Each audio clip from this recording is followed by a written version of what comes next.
Hey everybody, this is Matthew Soltiziak, and you're listening to Not the Same Old Lions podcast, part of the Minute Media Podcast Network. This season, it's all grit. I speak with a variety of guests and interview key players, gaining more insight on what makes this team go. The Detroit Lions are now in a new, grittier era, and we look beyond just the kneecaps when it comes to the analysis. Welcome to another episode. In this episode, we take a look at the Detroit Lions roster as the dust starts to settle on free agency. We'll talk about the additional moves made since those initial 2 days. We'll look at where the roster stands and discuss what else might yet be needed before the draft. Plus, we talk about proposed rule changes. We tell you what's new with the Lions and Netflix. Plus, we'll take the temperature of the room. That and more. Let's get to it, Lions fans. Hi, everyone. This is Herman Moore, and you're listening to Not the Same Old Lions podcast. Joining me today is Coach Jerry Angers, the former Michigan High School Coach of the Year, also named Coach of the Week by the Detroit Lions. He's the Scouting and Training Director for Bull Rush Sports. Coach, good to have you here on this beautiful fall day. As always on beautiful fall in northern Michigan. That it feels like that, but nothing better than to warm our hearts is joining us, the Sports Writer of the Year for Community Newspaper Holdings. That is James Cook, the senior sports writer for the Traverse City Record Eagle. James, good to have you joining us. Yeah, no problem. It does feel like football weather, like football playoff weather. That it does. Folks, you can find us on social media. You can find us on Twitter at NTSOL Podcast. You can also find us on Instagram as well, so be sure to check us out there. Well, guys, let's get started by talking about the Lions' moves since our last show, which was about a week ago, just a couple days after free agency started. The Lions have made a number of moves, nothing super high-flying that's going to catch too many people's attention outside of, the state of Michigan, but here's what we got. Wide receiver Tim Patrick re-signing, linebacker Mitchell Agude, quarterback Kyle Allen. That's not a re-signing, but that's a signing. We've got Shane Zylstra coming back at tight end. Pat O'Connor on the defensive line is back. Trevor Nowaski, he is back at linebacker. Defensive end El Kadin Mohammed is back. And then also adding free agent-wise, Kenny Yeboah from the New York Jets. He's a tight end. And we've had another tight end or two visit us as well during this time. So let's start with your thoughts on these moves. James, what are you thinking on these new moves? And then we'll recap everything. Well, I think we all love the Tim Patrick re-signing. I think that was a great move. 1 year, pretty reasonable contract that is not going to be enough to affect comp picks or anything. So I think right now the Lions are at a 5th and a 7th. If they don't sign any other qualifying free agents, but they might also lose more too. So I think that Patrick was a pretty good signing. A lot of the other guys are very good depth, especially Pat O'Connor, Trevor Nowaski. Was a guy who really stepped in and played well last year, and Mohammed. And it's interesting that they're bringing in so many tight ends. Yeah. So let's start with the Patrick thing you brought up there. I think all three of us are loving that. We talked about it in the last show. We needed someone in that X role this time a year ago. Heck, July a year ago, August a year ago, we were all still freaking out about that X spot, and Tim Patrick filled it beautifully. And so that's the starting wide receiver. We got the top 4 wide receivers from last year back. Coach, having that continuity, I know that makes us excited. And then James also talked about the depth with linebackers and tight ends being brought in. And, James talked about the kickoff rules and stuff from previous episode, how that body form factor is playing into it. Nothing that's going to make headlines outside of Michigan, but these are some solid moves for the Lions team, don't you think? Oh, for sure. I mean, when you're looking, I think we have 24 places left on the 90-man. Of course, we got a draft coming up, but again, bringing people in that know what the the program's all about, bringing in what the culture's all about, bringing in guys that played and had splash plays for us in critical situations. You take Muhammad. Muhammad was required to start, I think, a couple games or play more snaps than he's probably ever played, Yeah. and he made some splash plays. So again, those are guys that are going to, in that depth piece, if something happens with, like last year, as you lose a body, now we got guys that we feel, and I should say the Lions are the ones that need to feel comfortable with putting them on the field. So I think it's they're great fits, and again, they're not expensive, yet they know what the culture is. Now, when we were doing our last show, right towards the end of our show, news broke that the Lions had added quarterback Kyle Allen, coach. What do you make of this move? And then, James, I want to come to you on that. I think it's the veteran thing. Last year they talked about that and they wanted to make sure they had a veteran in, and they brought some guy in that was coaching high school football. How crazy is that? But anyways, they brought him in to have that, the veteran, somebody that's been in the games. You have to have three quarterbacks in camp. And I mean, I don't care if Hendon Hooker's two or if Hendon Hooker's three or Kyle's two or Kyle's three. You still have to have three in there, and guys that can do different things. So I don't know. I don't. You can read and say, oh my God, Hendon Hooker's terrible, and they're not going to use him at all. But again, you have to have that third, and I know that. Oh my God, why can't I draw a blank on the quarterback from last year? Well, Jake Fromm is still there. Is that who you're and thinking Jake of? Fromm is still there. Yes. Yeah. So that was, so that one, even though he's kind of a veteran, he hasn't really had, the background that. Thanks for updating me on that. That Kyle Allen has. So I don't read into that other than they're trying to fill their roster. All right, James, how about you? Yeah, he's a veteran guy who's been around. He's been in the league since 2018, so he's got some experience. He's thrown 700 passes, I think, in the NFL. Most of that was one year when he was a backup for the Panthers and Cam Newton got hurt, so he was the starter for most of the season. I mean, his TD to interception ratio is barely over 50-50.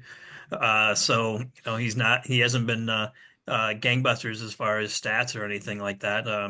But 82 passer rating, pretty decent for a backup. I think it's just emergency insurance to have another quarterback like that. Like Jerry said, you want to have 3-4 arms in training camp because you're going to need that many with all the guys that you have. 90 guys on the roster. You're going to have multiple things going at once. And he's a good veteran. I think it's insurance also in case during the draft some team that misses out on getting a quarterback offers the Lions a pick or something for Hendon Hooker, and Brad Holmes can't say no. How many passes did you say Kyle Allen's thrown in his career? 705. That's a few more than the 37 passes that Nate Sudfeld's thrown in his career. So I'm going to say, I'm not reading into this for anything, okay? I also think anyone that knows how good or bad Hendon Hooker is right now probably works for the Detroit Lions, because I don't think most people have seen enough of him to really know anything. And again, you can speculate, and I can tell you, A or B result, and you got a 50-50 chance of being right, okay? And so the way I look at this is it's a camp arm, it's a veteran in there, it's a guy to fill out the room, and there could be a moving part. Maybe Kyle Allen or Jake Fromm get moved around, as in released, before the preseason starts, before training camp starts, if somebody else becomes available.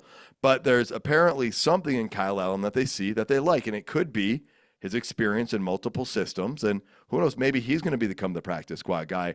I don't know, but I do know that, like Coach said, you want multiple camp arms in there. You've got a guy, 700 passes or pass attempts in the NFL. He's got some experience. So, yeah, I'm not reading anything into that and making anything more of it than what it is, and that's bringing in a guy who's probably going to be your number 3 if he's on your roster. Okay, let's quickly summarize the overall roster at this point. The Lions have returned 20 of their 22 starters from last year, okay? The returning players, starters and backups, we've got Derek Barnes, Anthony Pittman, Ezekiel Turner at linebacker. We've got Marcus Davenport. We've got Dan Skipper, Miles Adams, Craig Reynolds, Levi Onwuzurike, Tim Patrick, Mitchell Agude, Shane Zylstra, Pat O'Connor, and Al-Qadim Muhammad. Those are all the guys that have come back. We have brought in new guys, as in DJ Reed, Roy Lopez, Grant Stewart, Kyle Allen, and the newest tight end, Kenny Yeboah from the New York Jets. So those are the guys we've got back. We have officially lost Carlton Davis, Ifatu Melifonwu, Zeitler, and Vildor. Jalen Reese-Maben and Zendarius Smith have been released but have not signed anywhere else. And then we got another handful of guys that are free agents. So, guys, that's where our roster sits at this point. 20 out of 22 guys back. Now, McNeil's a question mark. And, James, you did a good job reminding Rodrigo's still a question mark, too, because we don't know how they're going to be when the season starts, if they're going to be available right away. So, where the roster sits, Coach, let's start with you. How you feeling about this? I think we're in great shape. I mean, where we're at right now, we haven't started practice. We haven't gone through the draft yet, which it's going to get much better. And anytime you got 20 of your 22 starters back, that's pretty impressive, And I think that's the biggest, the big thing that they've done with it. And they've brought enough bodies in. They're working on bringing the guys in that can help cover the injuries if we don't get guys back as soon as possible. So, I'm not concerned with it right now. It'll be interesting to see how the draft goes and if we sign anybody in the next, what is it? When does free agency end? Love being put on the spot like that, Coach. Yeah. Why did I have that date written down? July 22nd, so you got a while. Yeah. So, it'll be interesting to see if my gut feeling is if they bring somebody in, whether it's like an interior offensive lineman or a rush end, it's going to determine how they're going to draft. But thinking of Brad Holmes right now, he's probably sitting back going, I'm not going to tip my hand. And these are just my thought process that he's probably got some guys in mind. And there's enough guys out there. If we want to, we can talk about positions later if that's what you guys want to do. But so I'm happy with where it's at right now. Okay, James, how about you? Yeah, I think kind of to piggyback on what Jerry said, I think Brad Holmes is going to fill in any gaps that he has with veteran players, and he'd rather spend $1 million or $2 to patch that hole than go into the draft with a need. and put his hand out there, somebody that's sitting right behind him, knowing that they need X position or not, whatever, then moves ahead of him and takes the guy he wants. So that seems to be has been his MO, and he's continued with that this year with just filling in with veteran guys. I would expect them to add a veteran guard at some point. It just seems that everybody wants a defensive end, but those are expensive. So you could get a veteran guard pretty reasonably in free agency still, and then draft a cheap defensive end in the draft. Okay, that makes sense. I feel like my take's probably similar to your guys's, but I also feel like it's somewhat unpopular out there, which is I think our roster's better than people are giving it credit for.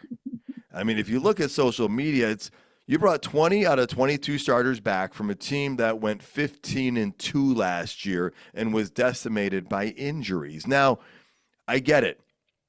McNeil and Rodrigo, mostly McNeil, is a big question mark because Rodrigo, there's enough guys in that linebacker room that if Rodrigo's not ready to go, I'm okay with that. And knowing where he played, even though he was very valuable, we've got a lot of other guys that can replicate that. McNeil is at a different level than a lot of people.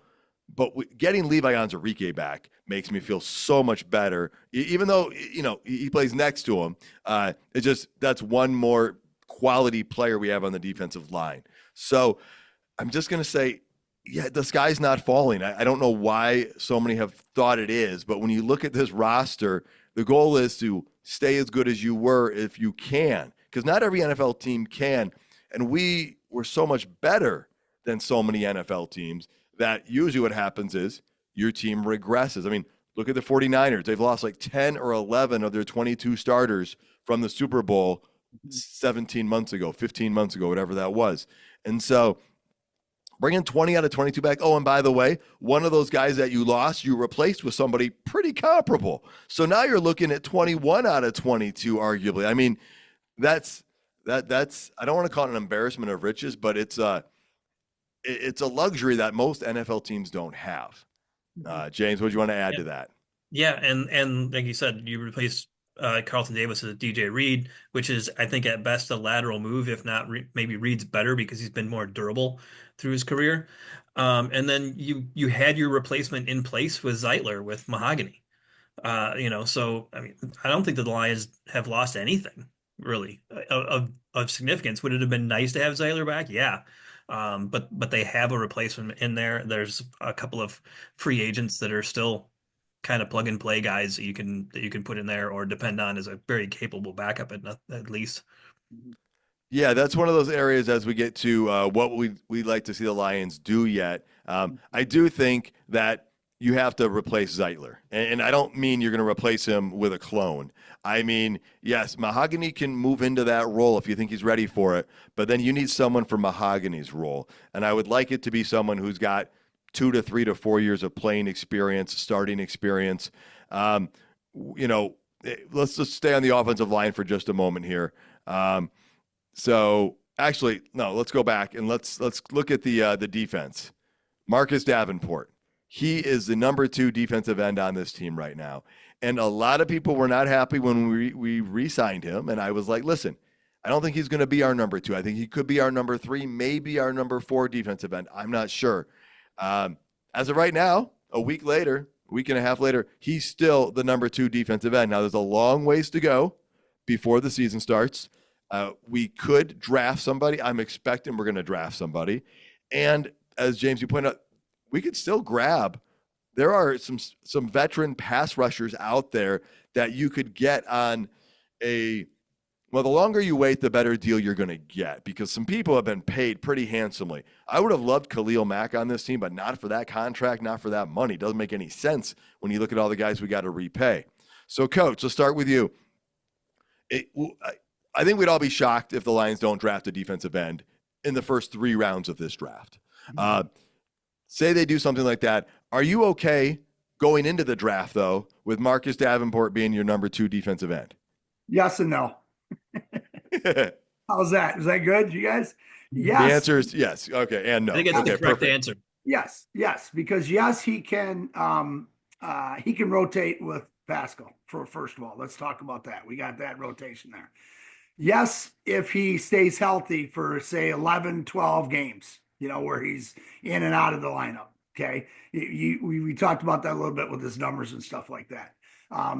Yes, if we're going to draft a plug and play, or at least a DN that after 5 or 6 games as a number 2 or number 3 out of the draft, that can come in and make that starting position after he learns from Davenport and learns from Hutch and learns from Pascal, so then we're in great shape. Okay. No, if he gets hurt, and no, if we don't draft a DN. So, I mean, that's it, guys. That's it. Yeah. I'm happy with him there. I have no problem with it. I think he's gonna come through and play. I think he's gonna knock on wood. I can't believe he's gonna get banged up again after 2 years of playing 4 and 2 games. And so if he can get into that 10, 11, 12 game thing and help train with Pascal and the new guy, we're gonna be in great shape. Yeah, I hear that. Yes, I'm happy with him being back. I'm not okay if we don't do anything else before the season starts, and I'd be shocked if we don't. James, anything you can layer on all of that? Yeah, sooner or later he's got to have a healthy season. So, you hope it's coming this season. And yeah, you rotate him with Pascal. You've got Muhammad back in the fold now too at defensive end. So with Hutch, those are the only 4 real, actual, pure defensive end guys. You've got a bunch of other kind of rush linebackers like a Goudet, those kind of guys. But really, those are your only 4 kind of hand in the dirt defensive ends on the roster. So it screams that they're going to draft at least one. Or bring somebody else in and draft 1 or draft 2.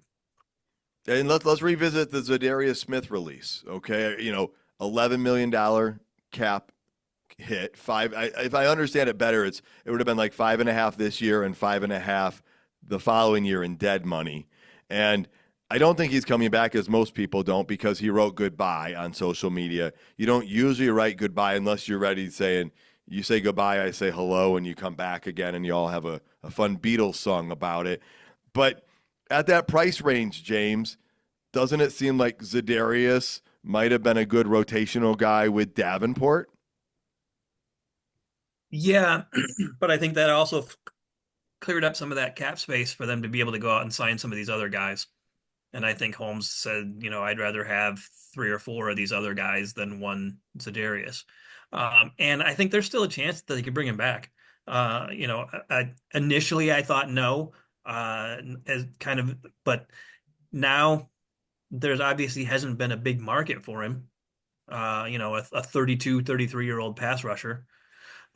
So his price has got to be coming down, and eventually he's going to sign somewhere. And he seemed to like it in Detroit last year. It has some familiarity there, and there's a role available. So I think it is a decent soft landing spot for him if he wants to come back. Yeah, I mean, situations do change. And the longer he is out there, the longer any of these guys are out there, whether it's him, whether it's Judon, whether it's Von Miller, the more their price comes down. And again, coach, we're a destination now. We're not a place that's got to overpay some of these other players who have been overpaid to go to their places. Carlton Davis got overpaid. I mean, good for him. I'm glad he got his money, but the Patriots had to pay him that much to go there because he wasn't going there for less money. And so, like you said, James, he's later in his career. It could be a soft landing. It could be a chance to be on a competitor's team that gives you a shot at getting back to the playoffs and beyond. And if you have other guys built in there, you already know the system a little bit. He had success in Detroit last year. So, Coach, what do you want to add to that? Here's one thing to think about. I looked up. The Lions normally bring 6 to 9 edge rushers into camp. They have 5 right now. Okay, so that's what so they usually bring 6 to 9. So they're one off of the lowest number, and are they going to go to the highest number? And then again, we kind of go back with Levi can go inside for McNeil, and then Levi can bounce back outside, and then of course we have our sandbackers back too, which also changes up the defense a little bit. So I think they're right there, and that could be filled with a rookie, somebody that they draft, and maybe they're just not going to go get that edge rusher unless they feel they need to have 9. But I think the part of it as coaching staff is they're seeing parts that they can move around, and guys that have moved around before that they can come in and, hey, they already know this DN spot. Maybe we can move him inside the D tackle and we'll see what happens. So yeah, the panic will come after the 3rd preseason game if there is one. Yes, and you bring us back to that position we started talking about a year and a half ago, Coach, positionless football, right? We started talking about it with the offense, with our wide receivers playing running back and our running backs playing wide receivers and stuff like that. But our defensive linemen and our linebackers, they move them around so much. And I'm thinking we're going to see a draft. And I do think we will probably see potentially another veteran brought in. Might not be a name everybody recognizes. I didn't recognize the name Roy Lopez when he was brought in, but I'm liking what I'm learning about the guy so far. And he seems to be a guy brought in at a good value with a lot of upside. So, all right, we talked about what we want to see on the defensive line. What else do we want to see happen? I want to go and jump right back over to the offensive line. We already started talking about that. I want to see a guy with 3 to 4 years experience. One guy that, his name's been thrown out there is Will Hernandez. He was a teammate of Roy Lopez in Arizona. He runs a clothing line called Mijo Things. And I think Roy held up a hat of that in front of Allen Park and took the picture. And so people are like, ooh, does this mean he's coming here? And it doesn't look like it yet. Nothing's happened. But he is a former 2nd-round pick from 2018. He was injured in week 5 last year, James, and Brad Holmes likes injured players to come back. Don't know where his health is at, but he started 91 games. That's the type of guy that I would like, hey, if he's looking for a 1-year deal, are we broken records around here? But if he's looking for something, this could be a good spot for him. If he's healthy, I don't know all that, but somebody like that, a guy that's been in the league for 4, 5, 6 years even, started that many games. What are you thinking about the offensive line? Yeah, I think that Will Hernandez would be kind of the perfect guy, like a perfect Brad Holmes signing. Um, Injury history that's going to bring his price down. Former draft pedigree. Uh, Probably a 1 year deal. He loves 1 year deals. Not going to cost a ton, but has experience, has upside. Appears to have the demeanor that the Lions like. And so there's not a whole lot of negatives aside from a little bit of injury history. But I mean, for the most part in his career, he's been, you know, pretty durable. He could come here on a 1 year contract, compete with Mahogany for a starting job. If he gets that starting job, plays well, play it and parlay it into a bigger contract somewhere else, probably next year, or maybe even staying in Detroit, depending on how things go. All right, Coach, what about you on that offensive line? What are your thoughts? Yeah, same thing. I mean, you got Sheffers out there also. You got Devin Jenkins out there also. You need there's from the draft perspective, they're saying that there's a potential 5 plug and play guard prospects in this year's draft, guys that can come in. I think the nice thing is Glasgow's going to move back probably to the right side, which is his better side. We talked about that. Everybody talked about he struggled a little bit on the left side. Again, do the Lions believe he struggled on the left side? Mahogany's the left guard, but you got to have that competition. You got to have somebody in there to push both those guys. We still have some guys on the roster also, and so if we go out and get the veteran would be nice. The thing I'm seeing though is I think we have to draft because who's under contract 2 years from now, who's under contract the following year, and they're going to have to start filling those in. And Glasgow is getting up there in age, so. Yeah, I think the draft is not a far-fetched conclusion on this one. I mean, we did draft Giovanni Manu in the 4th round last year. We had Kobe Storsdale in the 5th round the year before. Obviously, Mahogany last year as well. We got to see what we got out of Manu and out of Sorsdal this year. And Sorsdal, whether he's going to be a guard or a tackle, those two guys are going to be looked at closely, I think, this training camp to see what makes of them. But you're right, Coach. We do need to continue to get younger. And, the guard position, if you bring in a veteran, you're kind of looking for a guy for 1 year to kind of compete and be that added depth spot. Mm-hmm. Coach, what else on this roster is looking like something you want to see, added or brought in, whether either draft or free agency? Well, free agency, if we go out and get a veteran DN, then we're probably going to draft, one later. There's the key with the guard position and the O-line position. They say the O-line position isn't really deep, but there are some guys that are extremely good.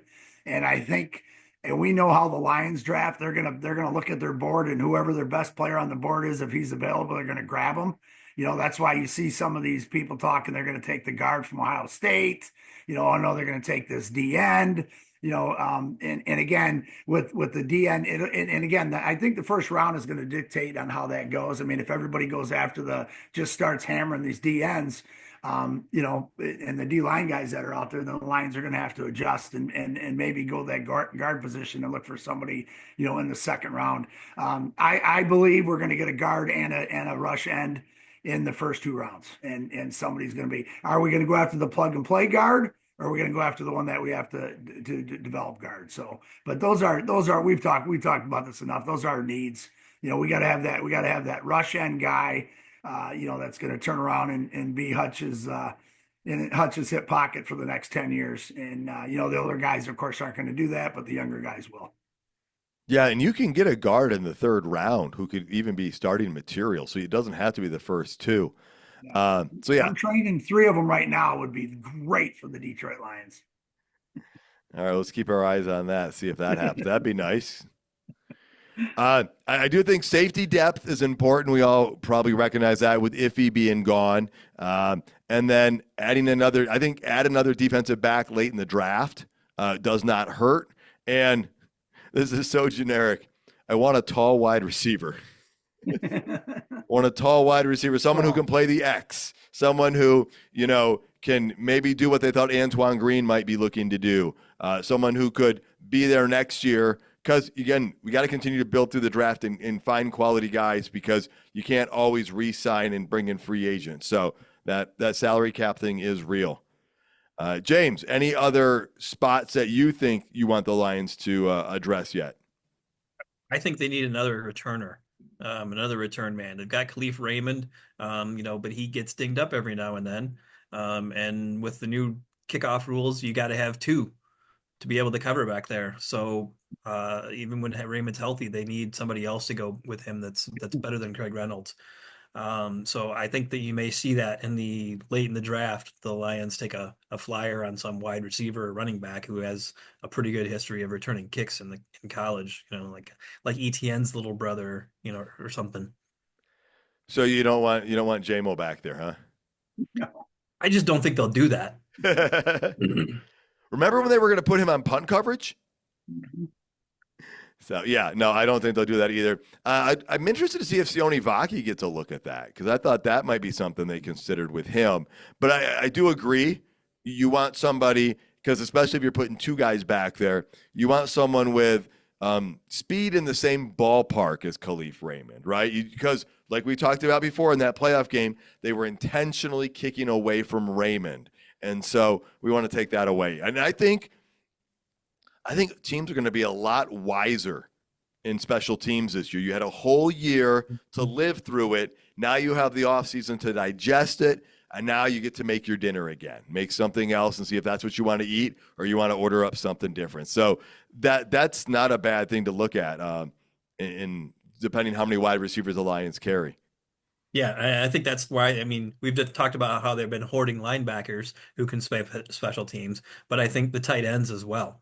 On the same thing on your blocking units, the tight ends are a little bit more important in this new kickoff than in the old one, and playing more than one in your return unit. All right. Well, let's briefly talk into reactions. I know all of us have probably spent more time than we wanted to on social media just because we're trying to track and see what's happening and what's going on. But then at other times you're just like, I don't know that anything could make anybody happy with some of these things. So let's just Lions fans reacting to the free agency signings, doubting the approach by Brad Holmes. And, what is our reaction to that? I guess I'll go first and say, I don't think that Brad Holmes is perfect. I don't think that he can't do anything wrong. Not going to say that. But I am going to say, look at this roster we have. And we've talked about it year in and year out. The teams that have to overpay usually don't have the best roster. The teams that have to make a lot of big moves have a roster that is less complete or they lost a bunch of players. We talked about the Titans last year. They won free agency, man. They brought in so many high-priced players, and I don't even know if they won 8 games. Maybe they won 6, but I'm going to say I don't see it. Yes, you want another defensive end, but are you going to pay Trey Hendrickson all that money and give up a first-round pick knowing you've got to pay all these other guys? Like, the salary cap does matter. So I'm just going to say I think there's a lot of overreacting because maybe we don't know what it's like to have a good roster and a good team, and this is new territory, and we're adjusting to it. Coach, am I way off base here, or are you in the same ballpark as me? No, I think you're exactly right. And you already mentioned the 20 and 22 starters. We're bringing guys back that have been there before. We're signing our good draft picks. We've killed it. If you look at our draft picks over the last 3 years, 3 years, these aren't just good football players. These are all Pro Bowl guys that people are saying, hey, they're in the top 5 of their position. How many guys can we name? How many guys can we name right now on the Lions that are in the top 5 of their position? Some may say 6 or 10, but all right, top 10. I mean, and we're going to keep those guys around. We're going to build around those draft picks, and we're going to, plug in the pieces. Brad Holmes, keep rolling. I think he's doing a great job as usual. And like you said, he's not perfect. We want to see the splash. I mean, I look at it every day going, oh my God, it'd be so cool to see a splash. But then again, I just say that's not how Brad Holmes is. He's developing the Detroit Lions to be winners for a decade, if not longer, and keep rolling with it. And James, I can't help the reaction feeling might be the bad taste in the mouth the Lions had over, 4 to 6 weeks of the final season, with maybe the exception of the Minnesota game. And I think the Lions probably had a winning record in their last 6 games. But the bad taste is you saw the defense bleeding, right? And then you saw, oh, hey, Minnesota game was great, but then you saw them lose to Washington. And people are like, oh my gosh, we need a pass rush. But again, how many people were missing? You've got one of the best pass rushers in the NFL on one side of the line of scrimmage there, So, how are you feeling on this reaction? You've visited some different message boards that Coach and I aren't on. Are you seeing similar things? Are you seeing some people that are more in the middle? Or what are you seeing, and how are you feeling based on what you see? Oh, it's like politics. There's people way off on both sides. Uh, And there's people who are over the moon. There's people who think that Brad Holmes, they're just complaining that he hasn't signed a defensive end. Um, all this different kind of stuff. But I saw this one chart, and it was a website that had done a positional draft pick value of your last, I think it was 4 or 5 drafts. Yeah, And Brad Holmes and the Detroit Lions were so far ahead of everyone else in the league, it wasn't funny. I saw that. You're right. It was such a disparity. Yeah. And so making a splash signing in free agency is one more of those guys that you drafted that you can't re-sign. And I don't think, I think a lot of people don't take that into consideration necessarily. But I think we know who, if you've watched the Lions and what they do in the last 3 off seasons, you know who Brad Holmes is. And people expect him to change now because the Lions are on the verge of, are Super Bowl contenders and stuff. And I don't think he's gonna. He's still, he's the guy who came into money and is still shopping at the thrift store. And we like that because money still goes further at the thrift store. Yeah, you're right on those things. Where he came in, that's been his MO. And if we look at those moves and the roster we had, the other thing we talked about is how much depth we had on this roster last year. If we didn't have that depth, then we couldn't have sustained half of those injuries. I mean, again, I know we lived through it, 15-2. And look what we did to the Vikings the last week of the season. And we were so banged up. So, yeah, no, it's, and it's like politics, James, right? The more we try to convince people, the more they're going to dig in where they are. And so all I'm going to say is, hey, let's let the season play out. We'll analyze the things. As of right now, I like everything. I want that defensive line position a little bit, another pass rusher brought in. Do want another offensive lineman brought in and more depth at those other spots. But let's not make a mistake. We got 20 out of 22 starters back, and one was a swap. So arguably 21 out of 22, James, which is probably the best shape we've been in the offseason at this point in my lifetime. Yeah. In my lifetime. Just going to put that out there. For sure. And you talk about how expensive it is to acquire an edge rusher in trade or free agency. The Texans just extended Danielle Hunter 1 year, $35.6 million. Wow. Yeah, he's a very good defensive end, but I'm not putting him in the top 5, maybe even top 10 defensive ends in the NFL. That's how much it costs you to go get an elite defensive end in free agency. In a draft that is loaded with edge rushers, the Lions are gonna. Last year when the Lions needed help at corner, what'd they do? They double tapped the position in the draft. I wouldn't be shocked at all if the Lions did that this year, and first and third, or first and second, second and third, something like that. I wouldn't be surprised at all. You get 2 defensive ends out of this draft. Yeah, and you know what? You know what the Lions did in Brad Holmes' first year? You drafted Levi, Aleem, and Barnes. Those are 3 defensive linemen. And then you know what he did the following year? He drafted Aiden Hutchinson and Josh Pascal. Yeah, and you know what he did after that? He drafted Broderick Martin. Jury's still out there. Mekhi Wingo. And we're going to get into draft stuff more as we get closer to draft. But you're exactly right. The draft is where you have to continue to build because that's how you manage that salary cap longer. Because I also think, Coach, changed my mind on this one, James. Lele Anzarike is not just a 1 year extra thing. I do think if he stays healthy, yes, he will command a much bigger salary. But if he is impactful this year, I think the Lions are going to look to try to make a longer term commitment to him. Don't know if it will fit within the books of everything, but you want to keep homegrown talent. And if he shows he can be durable 2 years in a row, coach, that's a direction you're kind of leaning, isn't it? Oh, there's no doubt. And I think that's what the Lions told him. We're going to give you a 1 year deal. I'm sure. I don't know if anybody else offered him out there, but I think the Lions said, hey, listen, we need you 1 year. It's just like when they restructure contracts. I think they just restructured his contract at the beginning of the year and said, look, we can't go X amount of dollars. We promise.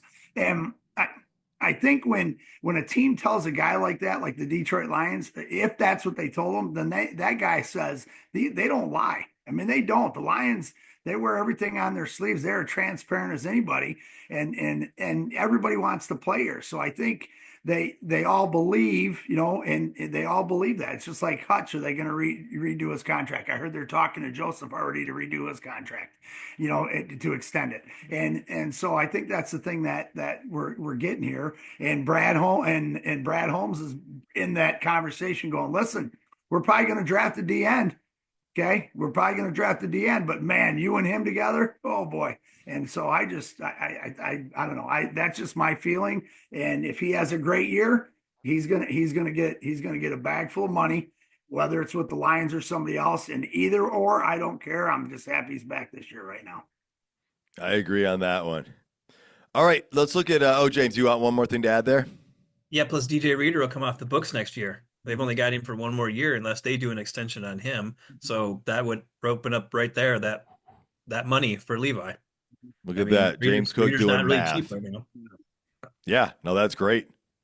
Let's look at other moves around the league impacting the Lions. We can talk about Derek Stingley, a defensive back, signing a new contract with the Texans. Multiple guys signing contracts much higher than what the Lions have just paid their defensive back. Plus, we have 2 young guys under contract for a while, thanks to that back-to-back draft picks this past year. So that's just making the Lions move look even better there. James, you wanted to add a couple other things that have impacted the Lions that, caught your eye. Yeah, well, just things in the conference. I mean, the Vikings apparently are not going to bring in Aaron Rodgers. They're just going to go with JJ McCarthy this year. They seem to like him and think that he's going to be ready after having a year of being able to sit and watch. And he was hurt and everything, so he didn't get to practice as much as you'd like. But he did get to sit there and be in the meetings all the time, go through all that preparation and stuff, and have a year of watching what worked and what didn't work with Sam Darnold. There you go. And we don't know where Aaron Rodgers will end up, but if he does end up with Pittsburgh, folks, the Steelers do come to Detroit this year. Oh, by the way, so do the New York Giants. So if he ends up with one of those teams, we could see him again if he plays football. But let's move on from that to the Chicago Bears, James. Yeah, I think the Bears and I think Ben Johnson learned a thing or two from Brad Holmes' mentality of when Holmes came in. One of the first things he did was concentrate on the lines, and the Bears have done that. They traded for 2 guards who've been in the Pro Bowl before. They signed a free agent center. They signed a couple of free agent defensive linemen. I mean, they put a lot of their eggs in that line basket, and I think that's what a team should do. Ben Johnson saw how successful he was able to draw up plays when he had a good line in front of him and could count on having a little bit of time. Yeah, that's a big part. And guys, we talked about how tough the NFC North was last year. The Lions did sweep it, which is pretty darn incredible. Have people forgotten that as well? I mean, that is crazy talk right there. But the NFC North is going to be even tougher this year. I do not expect it to be any easier. There could be a shuffling in things, but it's going to be tough because I do think the Bears are going to be improved this year. Coach, anything going on around the conference impacting the Lions? Anything you want to touch on? No, I think that's keep spending the money on the free agency, and we'll just keep developing through the draft and winning the division. But it's okay. All right. Well, let's switch over to rule changes being proposed. Now, the Lions, as they did last year as well, are going to be proposing some rule changes. James, you want to kick us off with this? Yeah, proposed is the kind of the big one, I guess, that everybody's talking about, which is to change the playoff seeding to the best regular season record. That the division winners would get in still, but wouldn't be guaranteed the top seeds as they are now. So you wouldn't have maybe an 8-8 team winning their division and sneaking in, or 8-9 or 9-8 now, uh, sneaking in and then being able to host a game for some reason. We saw that It's happen with Seattle back in the day when they were 7-9. They yeah. won their division. I think they may have won their home game too, if I remember, maybe. I think they did. Yeah, but there was that talk of, okay, so everybody gets in now, still same thing, but then it gets seated strictly on record is what the Lions are proposing. And you know what? They might be looking and saying the NFC North is going to be tough. We could win 13 games and not win the division. We want to, the seeding to happen that way. I'm totally speculating. It's just kind of initial thought without going too deep into this. James, what's your thought on this? And Coach, I want to hear your thoughts on this. I think it would be a good change. I don't know that you should be rewarded that much for finishing 8-9 and get a home game in the playoffs over a team that wins 13 games or something like that. So I think this just makes sense. I don't know that the NFL will adopt it, but Yeah. there's a lot of things that make sense that the NFL doesn't do. Fair enough with that. Coach, what are your thoughts on this? I like it. I think and again, I think the Lions are pushing that only again because of the Vikings last year. They had a great year and they were the fifth seed. Some of these divisions are weaker, and so these guys are back in the playoffs where some of these divisions are tougher and they're beating on each other and to do with the Lions. I mean, it wouldn't matter for us. We're still the number one seed, but to host a playoff game at 8-8, I just think that's wrong. I coached in high school for years too. I felt it was the same thing. They should reseed it, and reseed so your number one and number two teams aren't playing. So it's no different than the NFL. I like it, and it'd be nice if they could try to figure out how that would work. Yeah, well, I don't disagree with those points. I'm going to say James is probably right. I don't think it's going to happen. And here's my reasoning. Now that the NFL has 4 divisions in each conference, you have 4 teams in each division, you have a 25% chance every year of winning your division, which means you have a 25% chance of hosting a home playoff game and making money.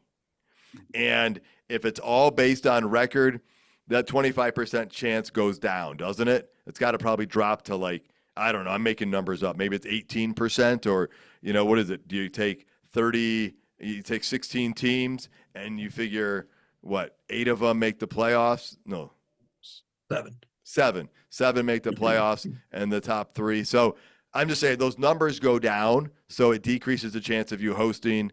So I don't think it's going to happen. I'm open to the idea. I'd have to sit down and think about it more.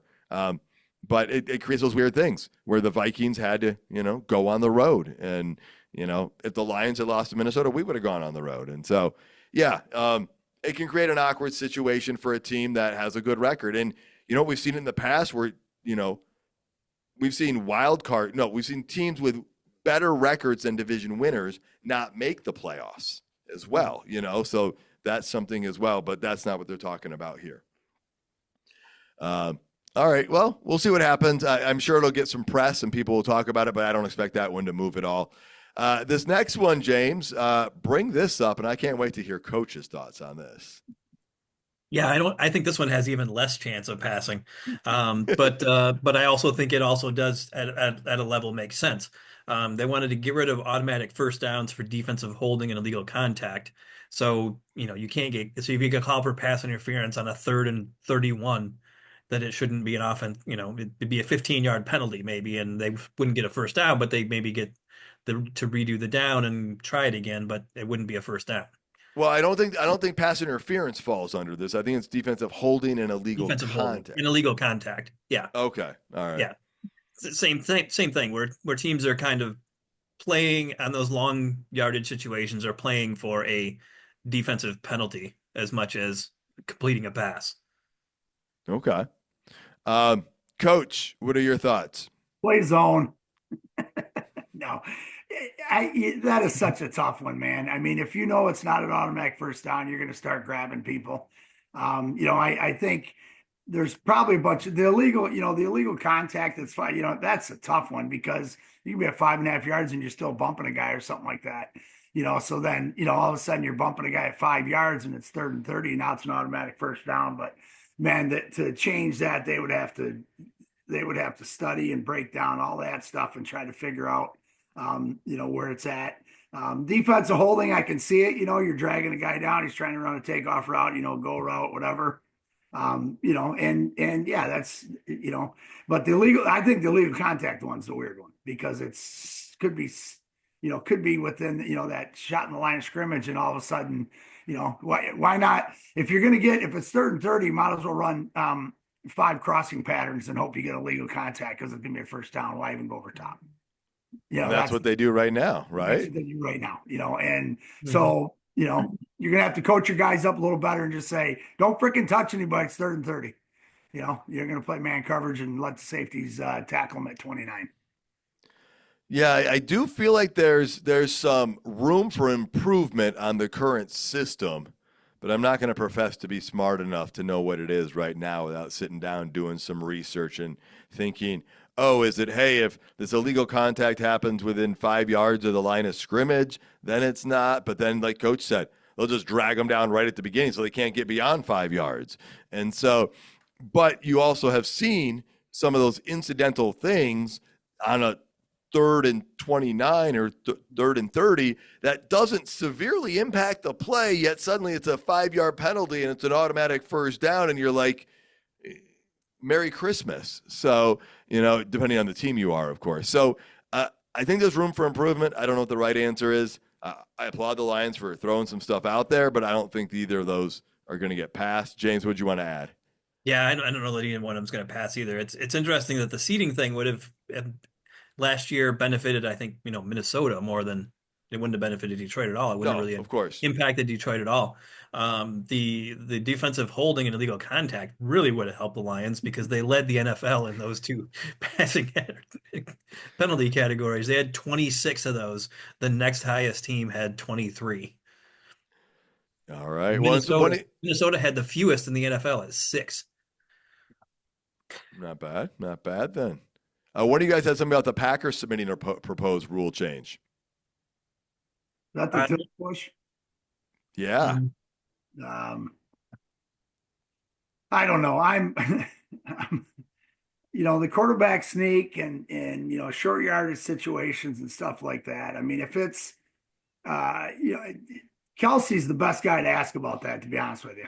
I mean, he'd be the guy that I would, if they're even thinking about doing that, I'd ask Kelsey and see what he says. And I've seen a couple times where he said, dude, you know how hard that is on my body, getting pushed into that crowd with everybody pushing from behind and things like that. So, part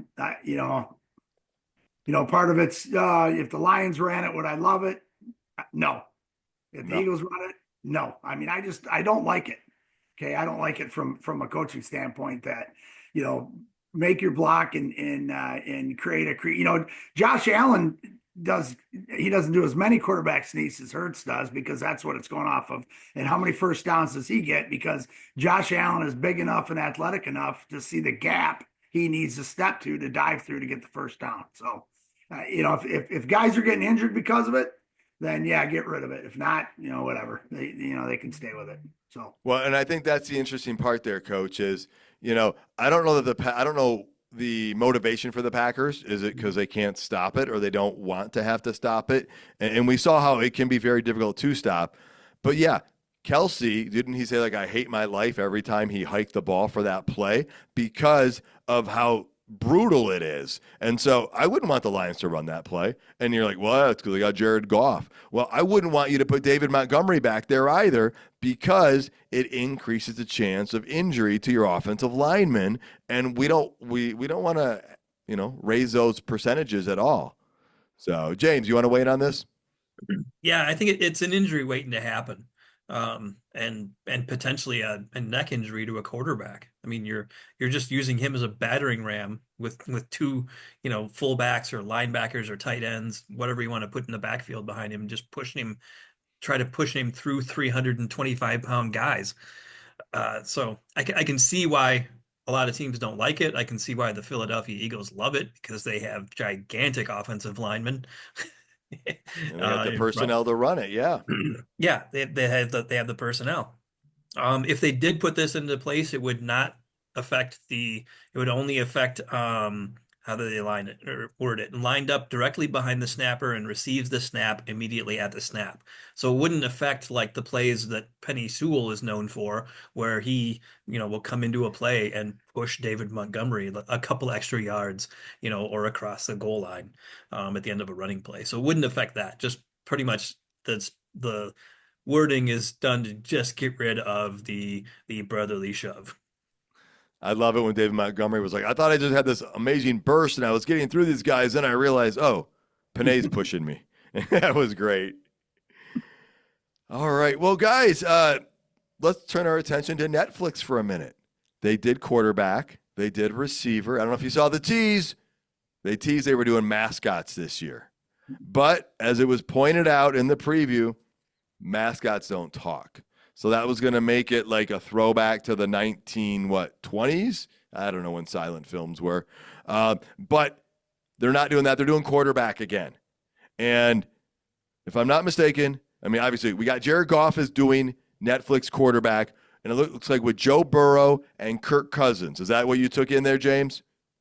Yeah, that's what I heard. Yeah, which is interesting because it's based off of last year, and last year did not end very well for Kirk Cousins. No, it actually ended early for Kirk Cousins, and it obviously didn't end the way Joe Burrow or Jared Goff wanted. None of them went to the Super Bowl. The interesting thing this is, we paid enough attention to the Lions. I didn't pick up on this. I didn't pick up on the extra people around. They did a good enough job being discreet that it didn't catch my eye, Coach. Did it catch yours at all? No, not at all. So I will be tuning in. I loved receiver last year with Amon-Ra St. Brown, so I'll be tuning in to catch Jared Goff. I think it's in July or something like that. They're going to release this. You guys plan on catching it, I'm sure? Oh, for sure. Oh, yeah. All right, well, it's about that time, guys. Let's wrap this show up. James, any final thoughts before we get out of here? I'm all good. Although I think a perfect guy for Netflix I thought would be Craig Reynolds, whose nickname is Netflix. But, I don't know that anybody needs to watch a documentary about a third string running back. Maybe they'll do the promo with him sitting on the couch turning on quarterback on Netflix. That could be a way to, Get him involved somehow. Yeah, we'd have to get more people outside of Michigan to know about him to make that happen. There you go. Coach, how about you? Any final thoughts? None. Just looking forward to the next couple of weeks, and as these pro days finish up, and start seeing how those rosters are going to come together with the draft. Awesome. Well, I look forward to knowing that, hey, we got more stuff to watch in July, football related. So thank you, Jared Goff, for doing that. And folks, thank you for tuning in. You will be hearing more of us soon because the NFL draft is not that far away. Please tell your friends and family about the show. You can find us on social media sites as well as all major streaming platforms, including YouTube. We'd love to hear your thoughts and reviews. Check out more episodes and content at notthesameoldlions.com. And until next time, stay gritty, my friends.